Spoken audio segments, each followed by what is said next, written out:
नमस्कार शेतकरी मित्रांनो, मी तुषार मित्रांनो. पशुपालकांसाठी मोठ्या आनंदाची बातमी. आता पशु व्यवसायाला कृषी सक्षम दर्जा आणि थेट 4% व्याज सवलत.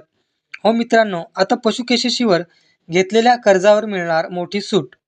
कोणाला मिळणार, कशी मिळणार आणि अर्ज करताना कोणत्या चुका टाळाव्यात, ह्या सर्व माहिती आजच्या व्हिडिओ शेवटपर्यंत नक्की पहा, कारण ही माहिती प्रत्येक पशुपालकांसाठी खूप महत्त्वाची आहे.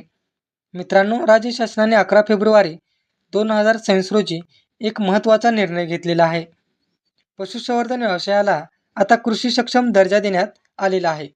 आता याचा फायदा शेतकऱ्यांना कसा होणार? पशु केशसीच्या धारकांना अल्प मुदतीच्या कर्जावर 4% व्याज सवलत मिळणार.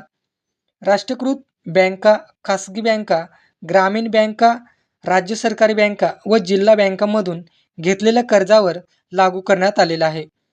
ही सवलत 11 फेब्रुवारी 2026 पासून घेतलेल्या कर्जावर लागू करण्यात आलेला आहे. आता याचा फायदा कोणाला मिळणार व कसा मिळणार? या खालील मर्यादेत व्यवसाय करणाऱ्या पशुपालकांना लाभ मिळेल. 25 पर्यंत मासल कुक्कुट पक्षी, 5,000 पर्यंत अंडी उत्पादक पक्षी, 45 क्षमतेपर्यंत हॅचरी युनिट, 100 पर्यंत दुधाळ जनावरे, 500 पर्यंत शेळी मेंढी आणि 200 पर्यंत वराह पालन. आता यामध्ये महत्त्वाच्या अटी काय असणार? इतर कोणत्याही अनुदान योजनेचा लाभ घेतलेला नसावा. त्याचबरोबर सर्व पशुधनाची नोंद भारत पशुधन पोर्टलवर असणे आवश्यक आहे. कर्ज 1 वर्षाच्या आत पूर्ण परतफेड करणे अत्यंत आवश्यक आहे.